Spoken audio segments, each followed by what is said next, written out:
ওরা কানে শোনে না, কথা বলতে পারে না, তবুও মাধ্যমিক উচ্চ মাধ্যমিকে ওরা সফল। ওরা কানে না শুনলে কি হবে? ঈশ্বর ওদের জন্য অঙ্গগুলোর অতিরিক্ত সক্রিয়তা দিয়েছে। ওরা কথা বলতে না পারলেও কি হবে? ওদের যে পড়াশোনার মেধা কম নেই তা ওরা বুঝিয়ে দিল।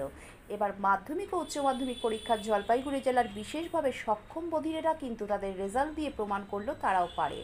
এই বছর মাধ্যমিক ও উচ্চ মাধ্যমিক রেজাল্ট ফলাফল প্রকাশিত হয়েছে। জলপাইগুড়ি জেলার ডেফ অ্যাসোসিয়েশনের 5 জন ডেফ সদস্য এবছর মাধ্যমিক ও উচ্চ মাধ্যমিক পরীক্ষায় ভালোভাবে পাশ করেছে।